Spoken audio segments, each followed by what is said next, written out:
Hello dear students, उम्मीद है कि आप सब लोग खैरियत से होंगे।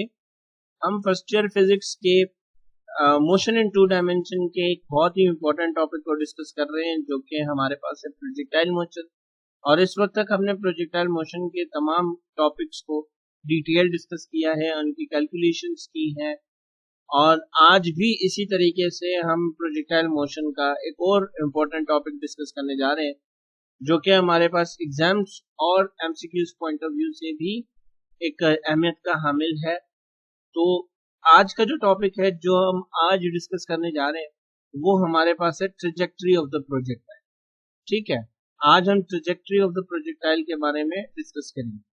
ट्रेजेक्टरी ऑफ द प्रोजेक्टाइल को समझने के लिए मैं आप लोगों को रिकमेंड करूंगा कि अगर आप लोगों ने पुरानी के जो प्रीवियस वीडियोस हैं, अगर आपने वो नहीं देखी तो पहले आप वो देख लें, ताकि आप लोगों के concept step by step clear होते जाएं।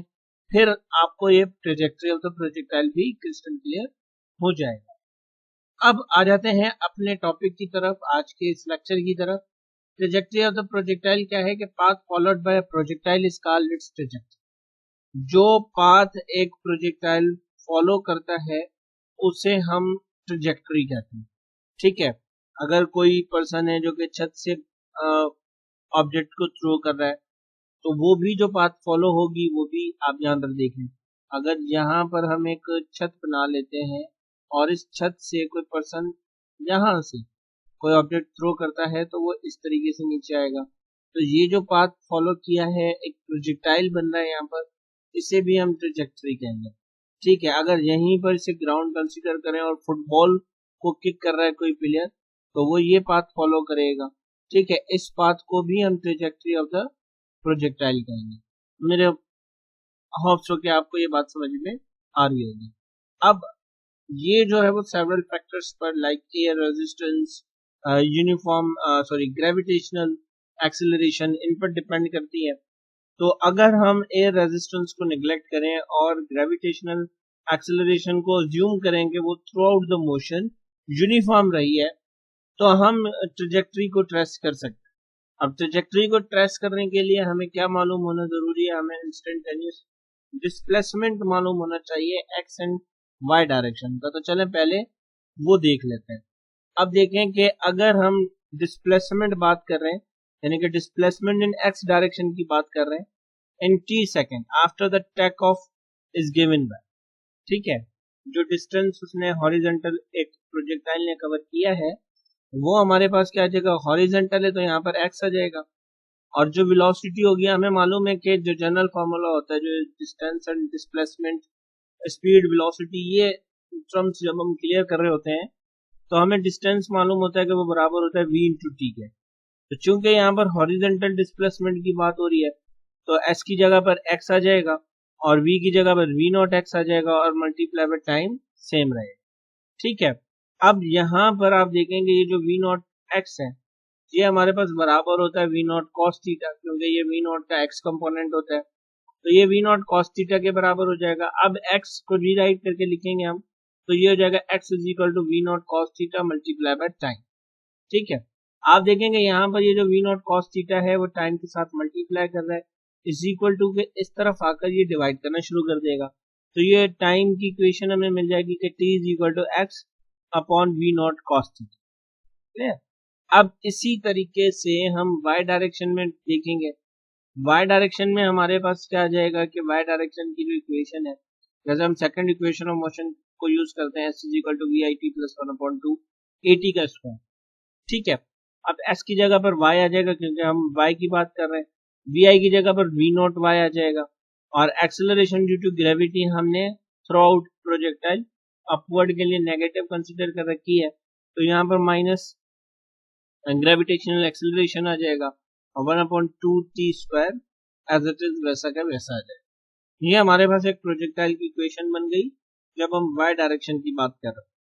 अब देखेंगे यहाँ पर जो v नोट y है वो v नोट का y कंपोनेंट है, जो कि हमारे पास बराबर हो जाता है v नोट साइन थीटा। अब क्या करेंगे हम कि hands on substituting the expression of for v not y and t in the above equation we get. अब यहाँ पर हम t की वैल्यू को भी सब्स्टिट्यूट करेंगे और वी नॉट वाई की वैल्यू को भी सब्स्टिट्यूट करें। तो हमारे पास जो y है वो क्या आ जाएगा, y is equal to v not sine theta, देखें वी नॉट वाई की जगह पर आ गया v not sine theta, multiply by यहाँ पर t था, ठीक है ना, यहाँ पर भी मल्टीप्लाई बाय t है जो कि आपने याद रखा, ठीक है। अब t की जगह पर आ जाएगा x upon v not cos theta minus 1/2 same gravitational acceleration same, यहाँ पर t की वैल्यू हमने अगेन रख दी x v not cos theta. अब चूंकि यहाँ पर t के ऊपर स्क्वायर है तो यहाँ पर भी हमने t की वैल्यू के ऊपर स्क्वायर दिया, ठीक हो गई यहाँ तक बात। अब आप देखेंगे यहाँ पर वी नॉट आपस में कैंसिल आउट हो रहे हैं, ठीक है।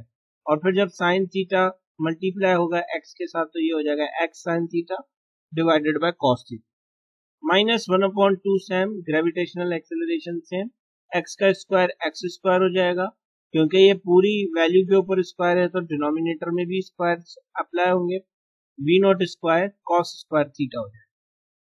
अब क्या हो जाएगा कि sine theta upon cos theta हमारे पास हो जाएगा टेंजेंट थीटा के बराबर, ठीक है। तो यहाँ पर आप देखेंगे साइन अपॉन कॉस की जगह पर हम टेंजेंट थीटा रखें, तो y is equal to x and sine theta upon cos theta की जगह पर टेंजेंट थीटा आ जाएगा माइनस सेम, और फिर यहाँ पर ये आपस में मल्टीप्लाई होगा g यानी कि gravitational acceleration x square divided by v not square cos square theta हो जाएगा। अब हम क्या करेंगे कि for a given projectile at a certain angle theta, tangent theta हमारे पास बराबर हो जाएगा कांस्टेंट के, और हम इसे कंसीडर कर देंगे a, और फिर एक्सेलरेशन ग्रेविटेशनल एक्सेलरेशन को भी हमने कांस्टेंट लिया, ठीक है ना, क्योंकि हमने थ्रू आउट इसे यूनिफॉर्म कंसीडर किया, और वी नॉट कॉस थीटा हमें ऑलरेडी मालूम है कि ये भी कांस्टेंट रहता है, तो ये हमारे पास सेकंड कांस्टेंट आ जाएगा जिसे हम b कंसीडर करें, where a and b are constants. So a and b अब हमारे पास कांस्टेंट्स आ गए, तो अब हमारे पास ये जो इक्वेशन है ये क्या बन जाएगी, y इज इक्वल टू, ठीक है ना, y is equal to x m, यहाँ पर sine theta upon cos theta tangent theta के बराबर था, तो टेंजेंट को हमने कांस्टेंट a कंसीडर किया, तो यहाँ पर ax हो गया माइनस 1/2, ठीक है। बाकी ये जो gravitational acceleration upon v not square cos square theta, इसे हमने कांस्टेंट b कंसीडर किया था, तो इस पूरी वैल्यू की जगह पर हमारे पास b आ गया, और फिर एक्स स्क्वायर यहाँ पर भी बच रहा है तो ये एक्स स्क्वायर आ गया। अब ये इक्वेशन शो क्या कर रही है, ये जो इक्वेशन हमने इस तरीके से बनाई है, हमने कांस्टेंट्स क्यों लिए, तो ये इक्वेशन हमें शो कर रही है, अगर हम मैथमेटिक्स के अंदर जाते हैं तो ये इक्वेशन हमारे पास एक पाथ होता है जिसे हम पैराबोलिक पाथ कहते हैं, तो ये उस पैराबोलिक पाथ की इक्वेशन। अब अगर हमने ट्रेजेक्टरी ऑफ द प्रोजेक्टाइल को देखा और हमें ये इक्वेशन मिल रही है, तो हम यहाँ पर कह सकते हैं कि ये जो नीचे हमने लिखना है यहाँ पर इस इक्वेशन के बाद कि the above relation shows that the trajectory of the projectile is parabolic in shape, ठीक है। यानी अब हमें मालूम हो गया, हम बता सकते हैं कि अगर हम प्रोजेक्टाइल की बात कर रहे हैं, अगर हम ट्रेजेक्टरी ऑफ द प्रोजेक्टाइल की बात कर रहे हैं, तो हम ये कहेंगे कि जो ट्रेजेक्टरी ऑफ द प्रोजेक्टाइल है वो शेप में हमेशा पैराबोलिक ही रहेगी। आई होप सो कि यहाँ तक आपको बात समझ में आ गई होगी। अगर कोई ऐसी बात जो आप लोगों को समझ में ना आ रही हो, या अगर ऐसी कोई बात जो आपको मुश्किल लग रही हो, तो मुझसे कमेंट सेक्शन में जरूर पूछ लिया करें। मिलते हैं अगली वीडियो के अंदर, तब तक के लिए अल्लाह हाफिज़।